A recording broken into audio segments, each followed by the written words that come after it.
fascinating for me, watch your work over the years, is it's the difference between visual and literature.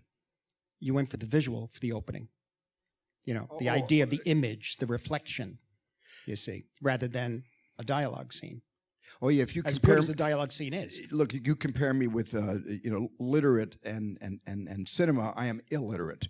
No. I know what I mean is yes, exactly. You know what I mean? Exactly. No, but there's a tendency to say if the lines are great and the actors are great, well, that's the movie. Well, it's a certain kind of movie. It's not every movie. But if you can think visually, if you can interpret the theme of the picture visually, and even if it isn't directly obvious, that's one of the reasons I watched the picture a couple of times, because these images stay with you.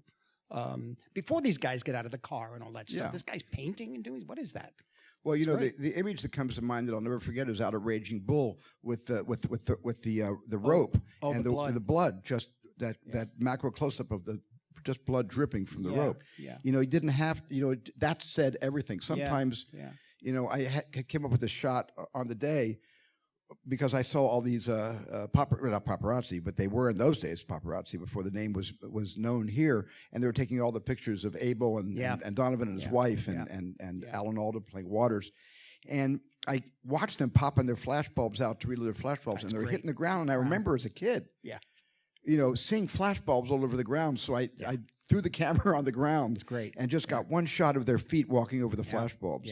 But that's the great thing about directing, that you can have tremendous respect for the written word, and I do, and I've recently I've had tremendous collaborations with Matt Sharman and the Coen brothers and certainly Tony Kushner and Tom Stoppard. The written word is everything. We can't do anything without something on paper. But where you insinuate the camera and where you can sneak the cinema in on a word-heavy film is a real challenge. That's extraordinary. That is true. Like it's a dialogue scene sometimes that is really, as you say, word-heavy.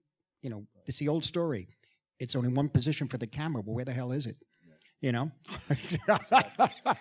But it is a matter, though, of natural visual thinking, and that's what makes this picture so viewable, so watchable. If I didn't have strong performances, I would have shot everything in singles, because then I can make the performances better in the cutting room.